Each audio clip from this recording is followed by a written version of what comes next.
Buenos días, queridos estudiantes del grado noveno.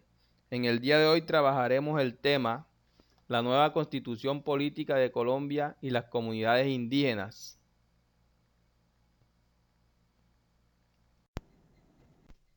¿Ganaron o perdieron las comunidades indígenas con la nueva Constitución Política de Colombia?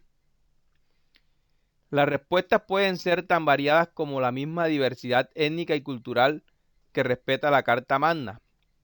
Pero entre estas comunidades indígenas hay inconformismo y a la vez optimismo entre los representantes de ellas. Inconformismo porque sienten que aún el Estado les debe el cumplimiento de esos derechos que les ofrecieron la Constitución de 1991. Y optimismo porque sienten que no pueden negar que lograron un reconocimiento político para iniciar una lucha que podría durar años. En la nueva Constitución Política de Colombia de 1991 quedaron reconocidos una serie de derechos de las comunidades indígenas. Por ejemplo, el Estado reconoce y protege la diversidad étnica y cultural de la nación colombiana. Las lenguas y dialectos de los grupos indígenas son también oficiales en sus territorios. Esto quiere decir que las comunidades indígenas pueden conservar su lengua nativa, pero además también pueden aprender el idioma español.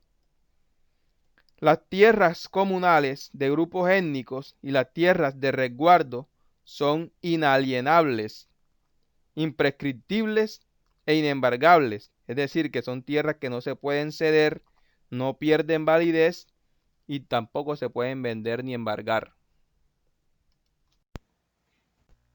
Con la Constitución Política de 1991, los indígenas han podido generar espacios sobre todo a nivel político, pero aunque se les han reconocido sus derechos territoriales en los resguardos y reciben transferencias del Estado central, aún no han podido desarrollar proyectos productivos.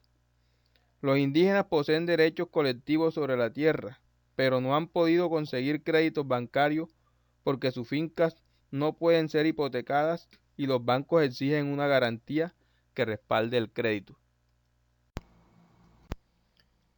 Para terminar, les explicaré a continuación las actividades que van a desarrollar en el libro Prepárate para el Saber Noveno, páginas 201 y 202. En la actividad número 1, el primer punto, dice, la información plantea algunas perspectivas generales en el proceso de inclusión de la Constitución Política de 1991 en Colombia. En este caso, en lo referente a las comunidades indígenas en nuestro territorio.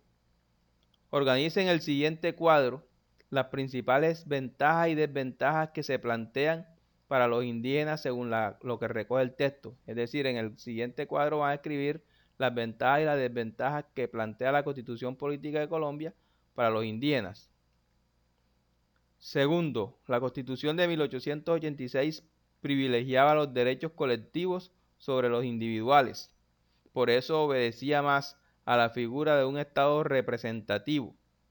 Por el contrario, la Constitución de 1991 privilegia los derechos individuales y su carácter es más participativo. Es decir, que en un Estado representativo los ciudadanos tenemos el poder, pero no lo ejercemos, sino que lo cedemos por medio del voto a quienes nos representan en el gobierno. En una democracia participativa, en cambio, el ciudadano tiene mayor influencia en la política a través de los mecanismos de participación ciudadana, que ya los hemos visto, que son el plebiscito, el referendo, la revocatoria del mandato, el voto, la tutela. De acuerdo con esto y tomando en cuenta la información anterior, se puede deducir que la Constitución de 1991 permitió logros sociales como.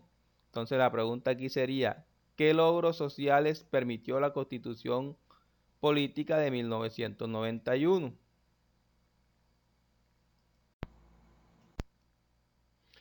En la actividad número 2, tercer punto dice, teniendo en cuenta la historieta que encabeza el texto, responda. ¿Por qué es importante tanto para las comunidades indígenas como para el resto de los colombianos la inclusión de dichas comunidades en la Constitución? Es decir, ¿por qué van a explicar aquí o van a decir por qué es importante para las comunidades indígenas y para todos los colombianos que ya este tengan inclusión dentro de la Constitución Política de Colombia. El cuarto punto dice, analice la siguiente situación. Los derechos territoriales mencionados en el texto son derechos consagrados por las Naciones Unidas. En Colombia, si bien con la Constitución de 1991 se incluyen estos derechos, tal como lo denuncia el texto, los indígenas no han podido desarrollar plenamente proyectos productivos sostenibles.